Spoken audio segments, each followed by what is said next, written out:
Hello everyone, my name is Faisali.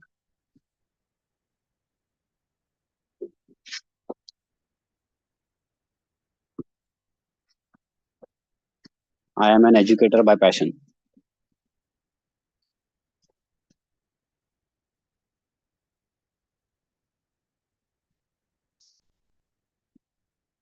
Yesterday we finished Buddhism.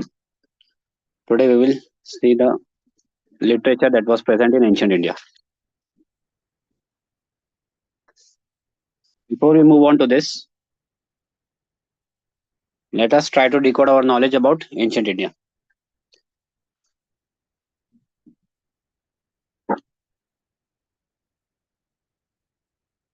Ancient India is can be roughly divided into two phases,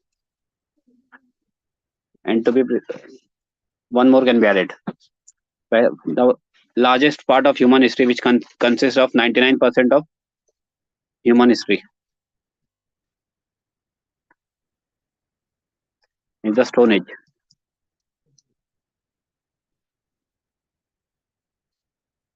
Next is historical part. Historical part.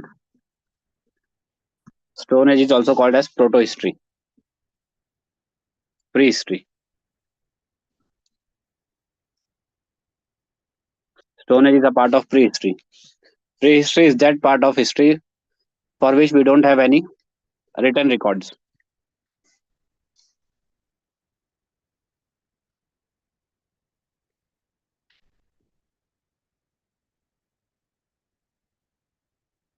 Similarly, moving on forward, the next part is proto-history.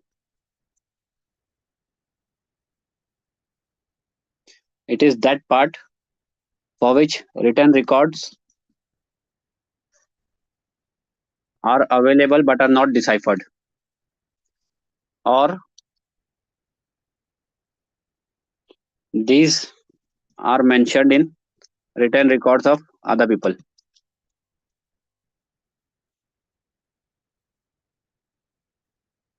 For example, Indus Valley Civilization.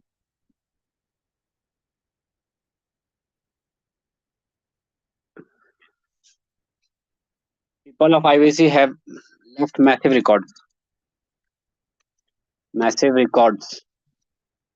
in the form of whole cities, which in that cities had excellent level of town planning.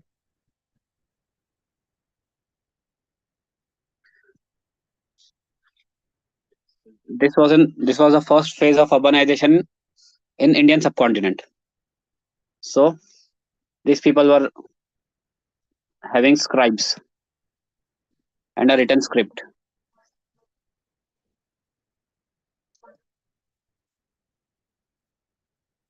But there is a but in this. This is not deciphered yet.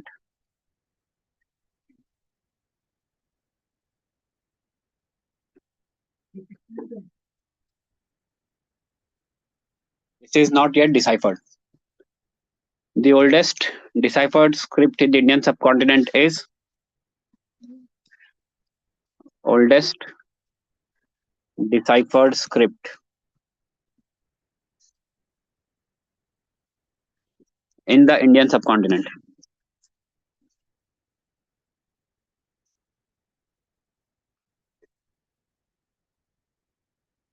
is Brahmi, also called as mother of all scripts in the Indian subcontinent. This was deciphered by a man named James Prinsep.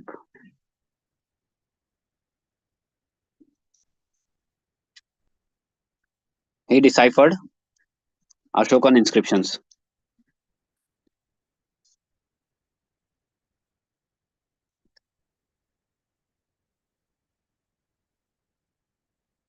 So as soon as writing was started and everyone became familiar with the writing, this phase is called as historical phase.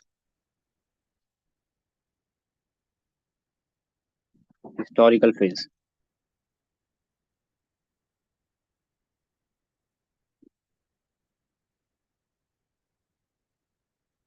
Now we have roughly divided the ancient India into three parts.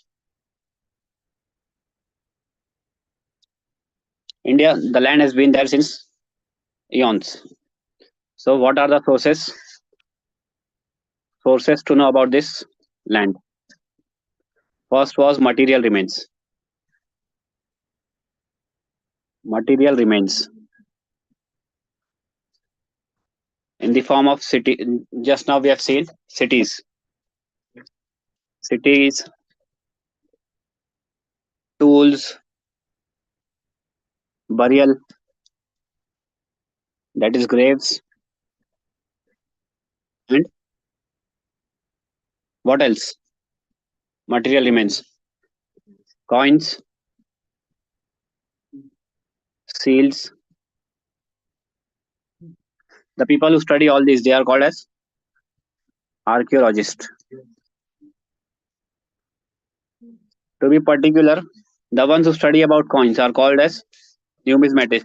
Numismat. Numismatist. And the study is called as numismatics.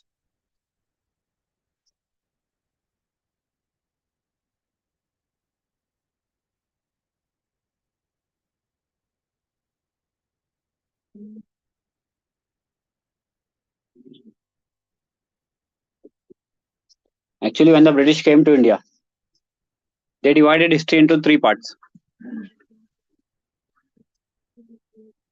Currently, we are studying history in the form of ancient, medieval, and modern. But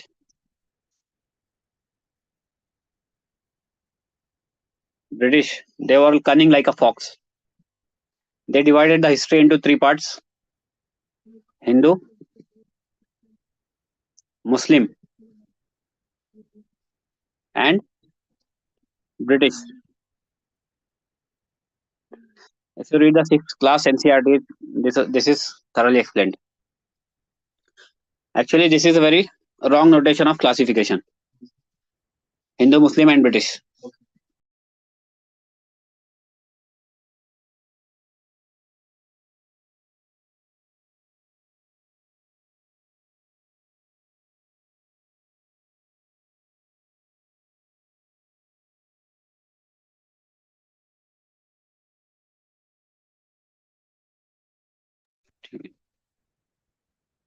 Hindu, Muslim and British, यहाँ पर इन लोगों ने rulers का rulers के religion से classify किया. But if that is to be true, British period should not be called as British period ना. They should have been called as Christian period then. Because their policy was divide and rule na. British policy was divide and rule. So this policy manifested in everything. Like after 1850s, 1857 revolt, they made the main culprits to be Muslims. And after till 1870s, there was a hostile attitude towards Muslims. Then 1885, the Congress started. So they tried to use Muslims as a counterweight against the Congress.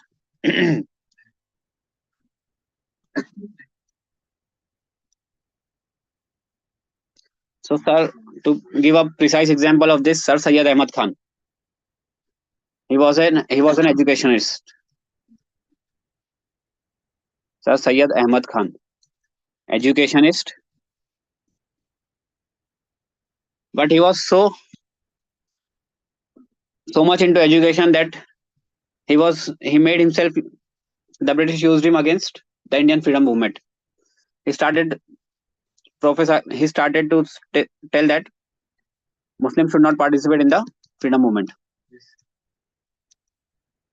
Because he was afraid that the British will take harsh actions against the educational policy for the Muslims. Still further, this can be elaborately seen in the Indian National Army trials just before independence. IANA trials में their major folly was कटघरे में 3 लोगों को खड़ा कर दिया इन्होंने, Hindu, Muslim and Sikh. Gurbakhsh Singh Dhillon, general Shahnawaz Khan and Prem Kumar Sehgal.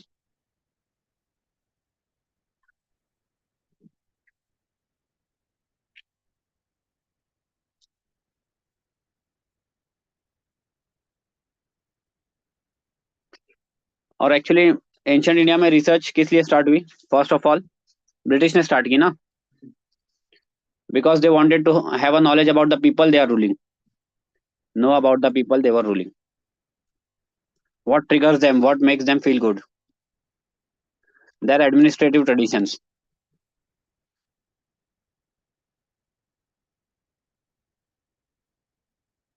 Similarly, after some time, a theory was developed, the theory of Indo-European languages, and Aryas, Aryans were migrant from Central Asia and Western Europe. Aryans, they were the common ancestors of British, all the English and Indians. So an interest peaked here, an interest was developed. So there was a Indologist, the one who studies about India. Indologists like Max Muller, Sir William Jones,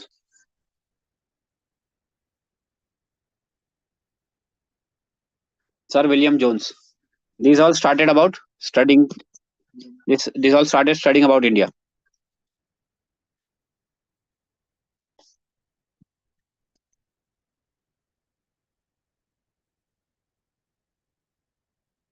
History seems to be a mystery first, then it speaks to you.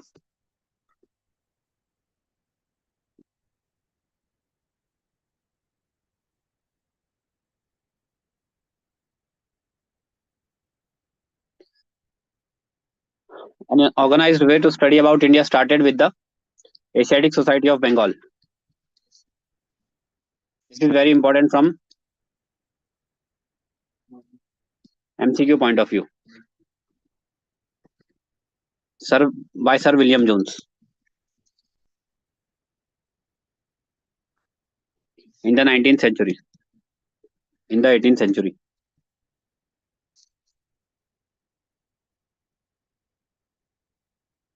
This man also translated Sakuntalam, and he was a polyglot,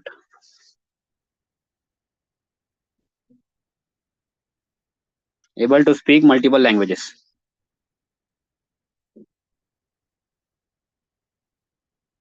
He knew about a dozen languages, multiple languages. As our topic was Shakuntalam, its full name was Abhinana Shakuntalam, written by the great poet Kalidas.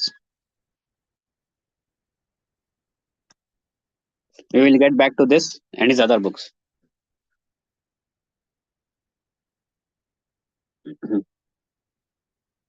First of all, there was translation of manuscripts.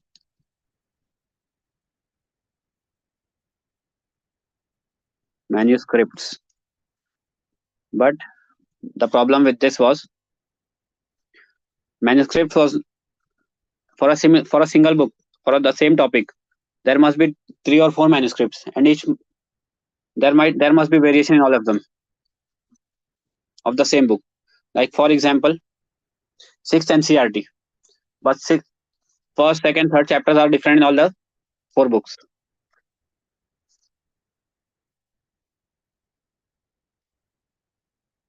Next was preservation. Most of the manuscripts were lost to insects and fire and old age.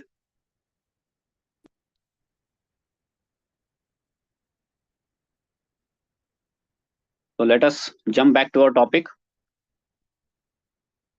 literature in ancient India. The oldest poetry in the world.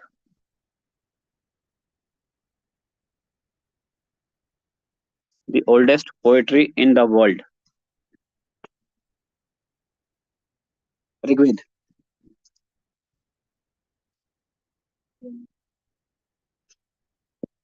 Rigved. This book contains hymns, hymns, shlok. Shlokas are nothing but the poetry, na? Poems.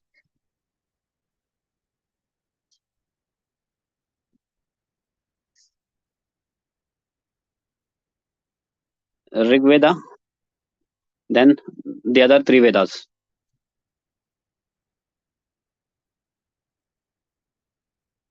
Samved.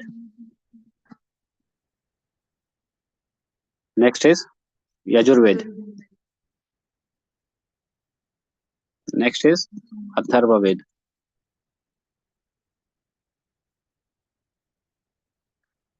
Rigved contains hymns, shloks. Samved, the same shlok has been set to musical tone, and there were some additions to make it in a good lyrical quality, like Sare Gamapa. Yajurved.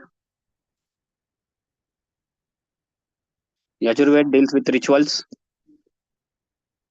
and Atharva Ved with charms. To speak in a slang, Kala Jadu.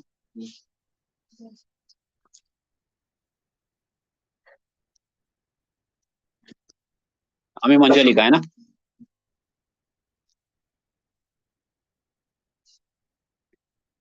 The Vedas are also called as Shruti.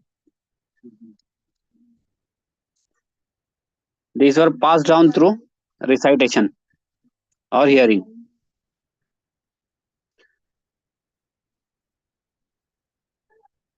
Hearing.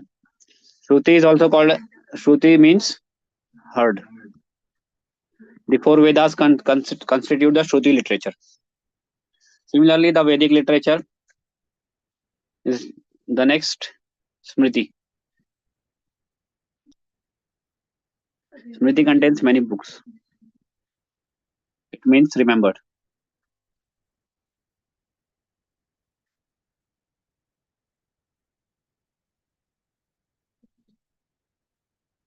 Smritis contain epics,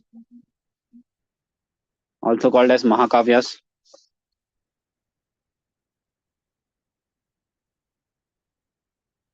Mahakavyas. Mahakavyas, Mahabharata and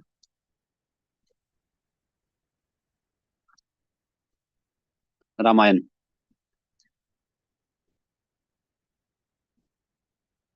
Next is Puranas. Next is Vedangas.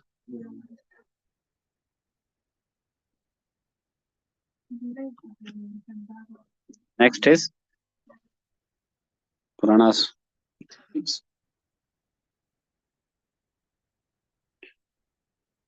Smriti.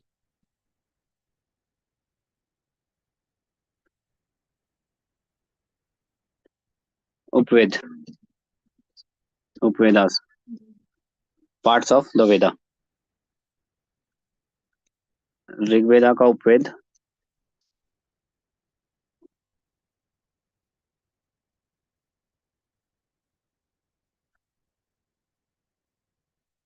Ayurveda,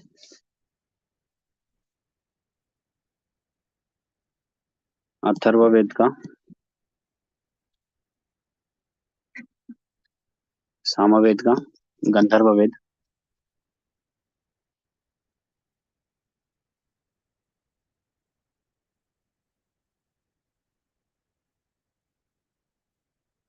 next the books dealing on polity.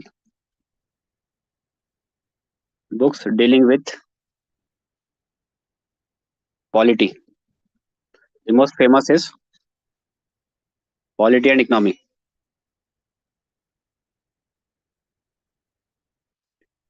Polity and Economy. First is Arthashastra. Arthashastra written by the great politician. Politician come teacher. Kautilya. His other name was Chanakya and Vishnugupta.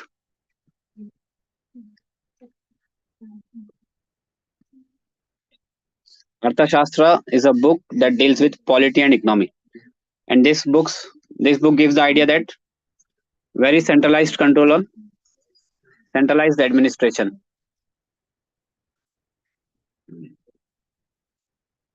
and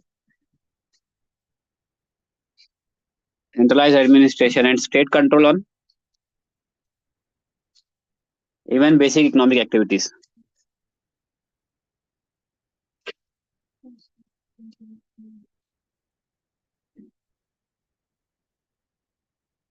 Chanakya said that in this book, Chanakya said taxes should be taken as drop by drop, not entirely. Then, if you try to take the thing entirely, there will be a revolt.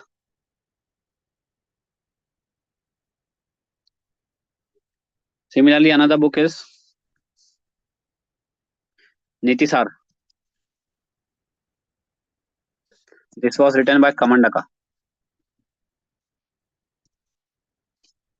during Gupta era, Gupta age.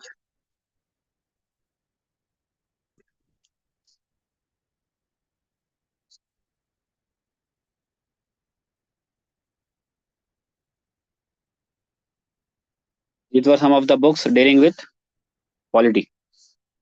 Next is Kalidas.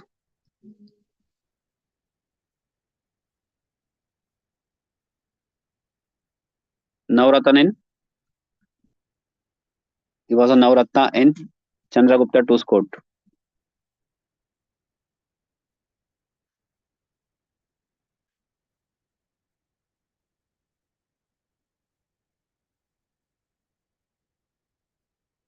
Famously Vikramaditya.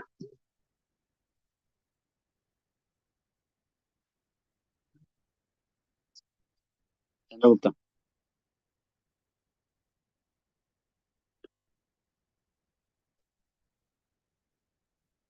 Kalidas, 4th 5th century AD. 4th 5th century AD. The greatest dramatist and poet of Sanskrit literature. His most famous book was Shakuntalam, as we have seen before. Shakuntalam. The hero of this drama was Dushyant, King Dushyant, and Shakuntala. Next was Shakuntalam, Malvik Agnimitra. Kalidas is very important from exam point of view.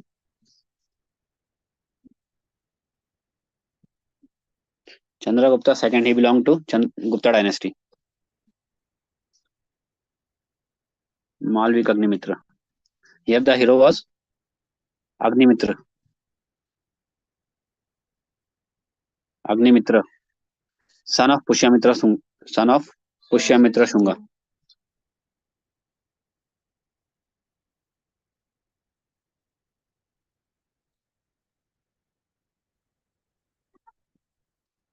If you pay attention on most of the most famous, the most used genre by Kalidas is romance.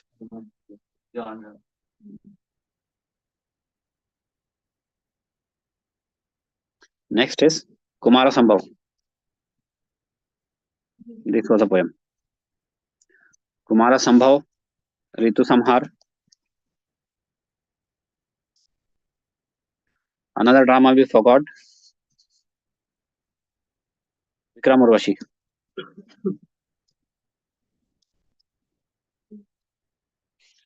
Next is Meghdut.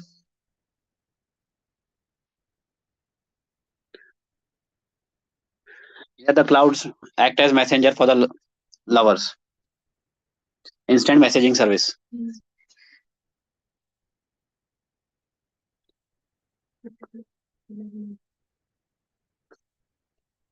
Dramas. Another famous drama is Mudra Rakshas.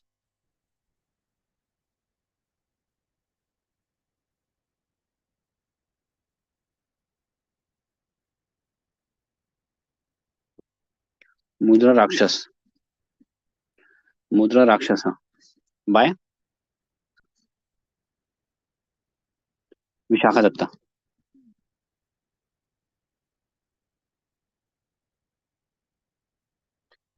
Rakshasa was a minister in the court of Nandas. This book deals with the tricks of Chanakya to win over Rakshasa to the side of Chandragupta Maurya.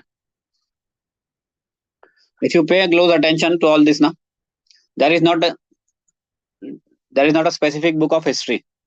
Everything is written in dramas, poetry, and whatnot. So the historians, their work is increased, you know?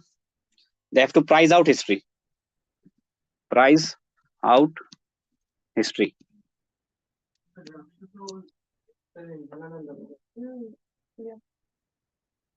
Price out history. Similar thing has to be done with inscriptions.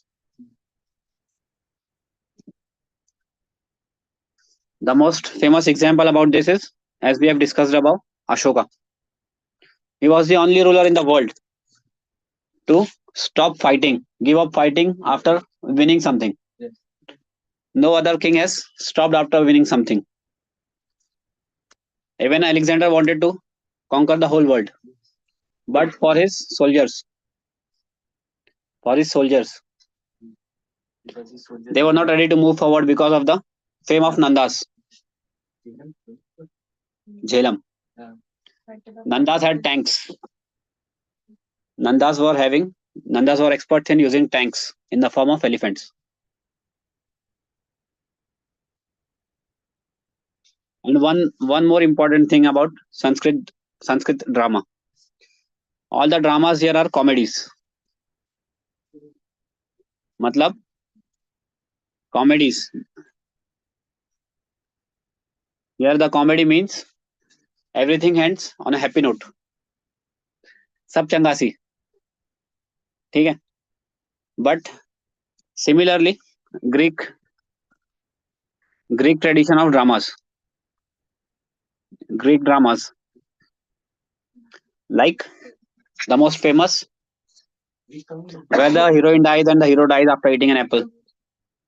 Romeo and Juliet, all were tragedies.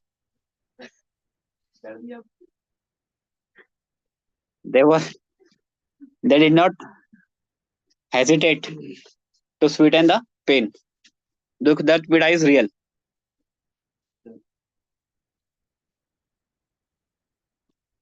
One more thing from the dramas. From the literature, we get to know about culture. For example, in the Sanskrit drama, the important characters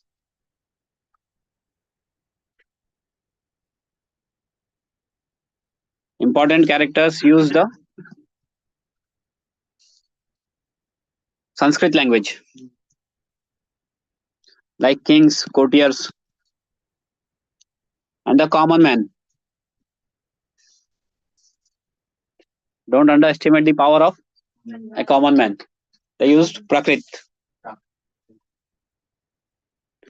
This same phenomena was used by the most famous figure of ancient India, Gautam Buddha. He used the language of common people to preach his message. Similarly, this thing was done by Ashoka. Ashokan inscriptions were in Prakrit.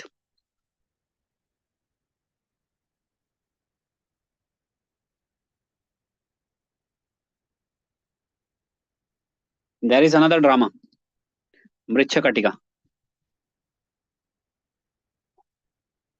Mrichakatika, this means toy clay cart. This has been written by Shudraka. Here, in this drama, there's a brief description about Chandalas. These were the people who lived on the outskirts of the town.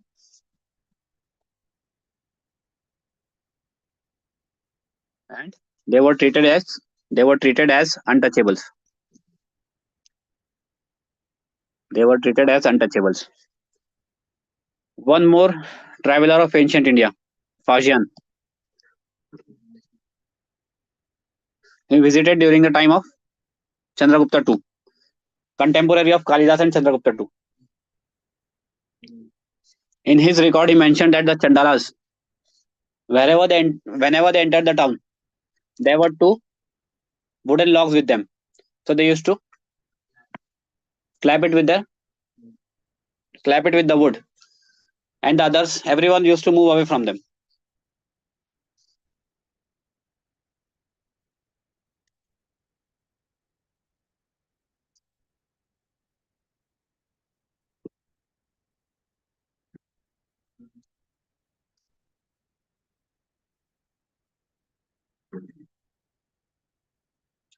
There's a very interesting fact about this man given in the sixth NCRT.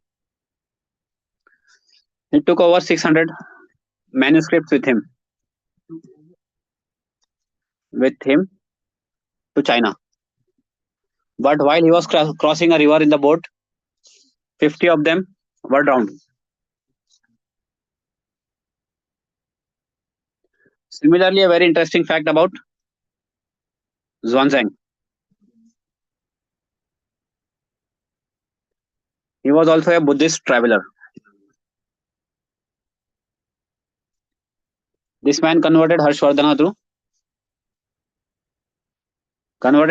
to Buddhism.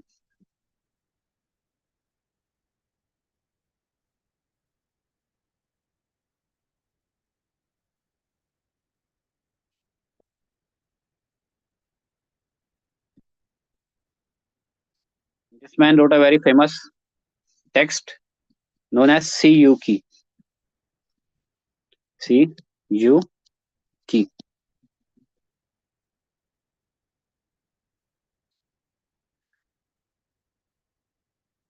A very interesting fact about this man was he was robbed twice in the empire of Harshvardhan.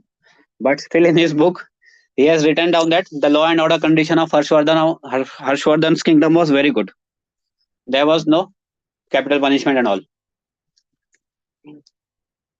So one thing also we get to know that the more boastful claims that has been made,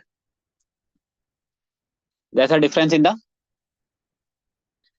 true conditions. Reality is different when from the narrative that has been set in the books. Similar thing is observed with the Satavahanas. Satavahanas were ruling Deccan during the first century AD. First century AD. They took the title of Eka Brahman. Eka Brahman to derive legitimacy because Brahmanas were respected in the society. But actually, they were belonging to a tribe, local tribe, and were of mixed origin. That's why they took the title of Eka Brahman. Also, there is a very famous fact about this is most of the kings of ancient India boasted about their work that they put an end to intermixing of varnas.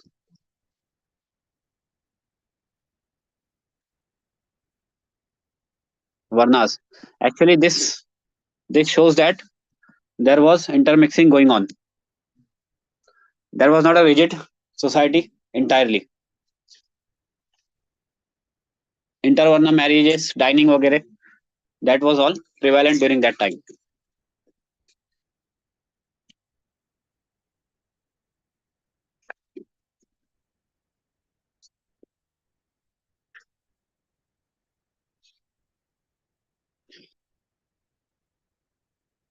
The name of book of Persian is Fukuoki.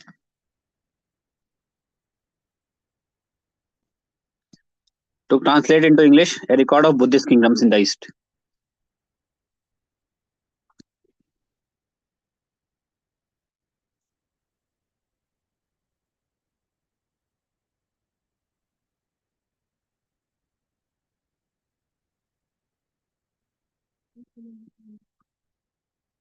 Hajan spent his after tr- entire life in translating the texts into Chinese.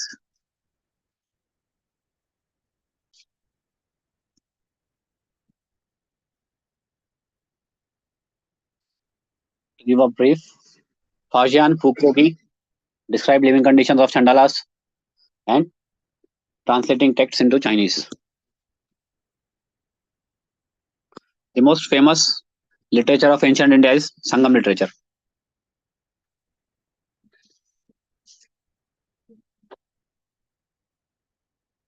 Sangam literature in Tamil language. In Tamil.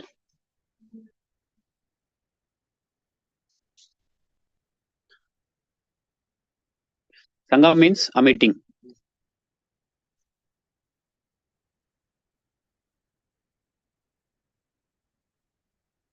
So the Sangam literature, according to tradition, the Sangam literature was composed in a meeting of poets that was patronized by Pandya kings.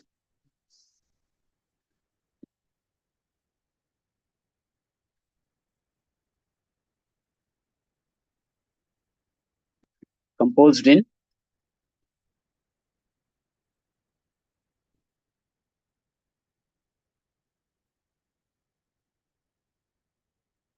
College of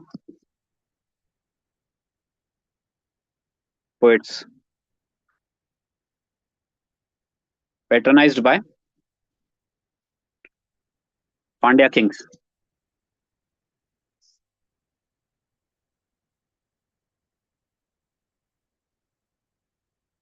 According to tradition, in all, three Sangams were held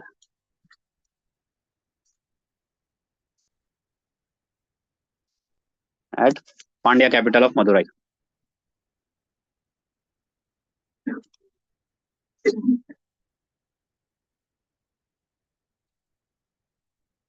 Madurai.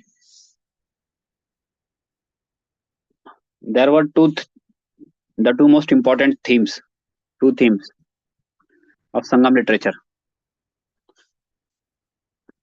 Akam and Puram.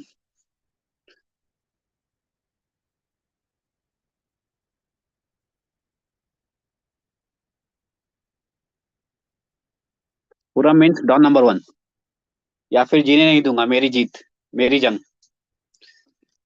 War, युद्ध, युद्ध शरणम, there's a movie. Akam means Gita Govindam, love. And Aa,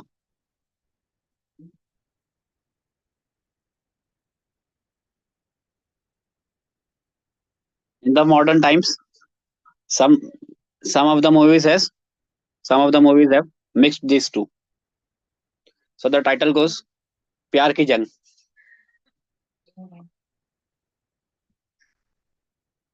Akam and Puram, these are the most important from MCQ point of view. Akam means love, Puram means war. One of the most common feature of this literature is the entire story is narrated by the best friend of the hero, Vidushak. Similarly, this thing is visible in the current South Indian movies, Pushpa वगैरह, where the best friend of the hero narrates the story. The two most important texts in Sanskrit in this Tamil literature is Silapadikuram and Manimekalai.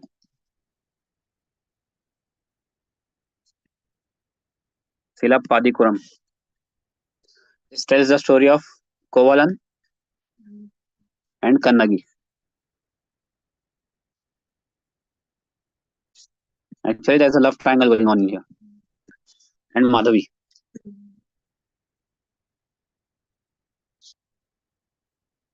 Next is Manimekalai.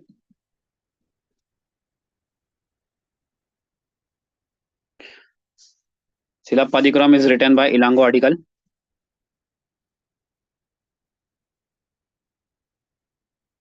Ilango article. Mani Mekla is written by Satanar.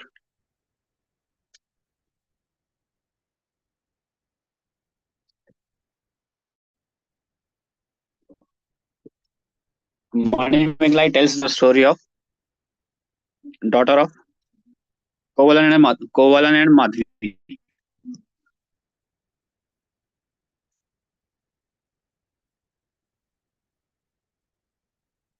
Daughter of Kovalan and Madhvi. Here the writer was a Jaina, here the writer was a Buddhist.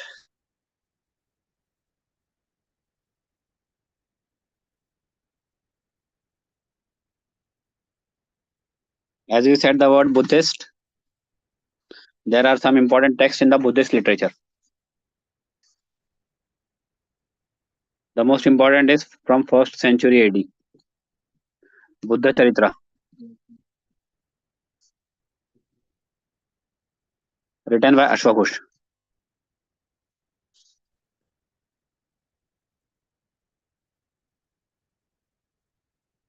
Similarly, there are three Pitakas. Three Pitakas, the three baskets.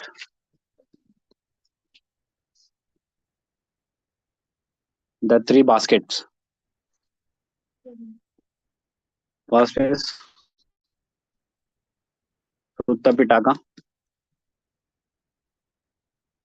Next is Vinaya Pitaka. Third is Abhidhamma Pitaka.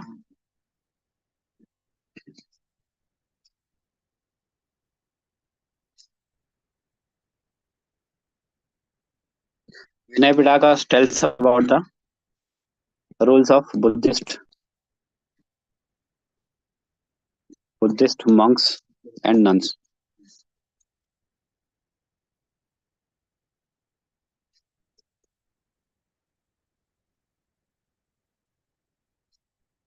Similarly, there's a most famous stories in Buddhism, Jatakas. Jatakas were the stories of previous births of Buddha.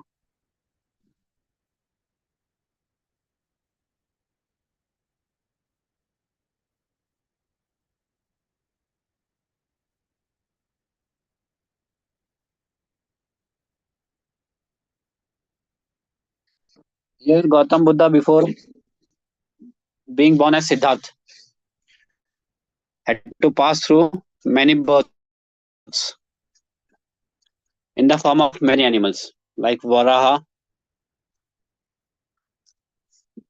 and at the end of the story, there's a learning that the Buddha learns. So before he became Buddha, he had to undergo.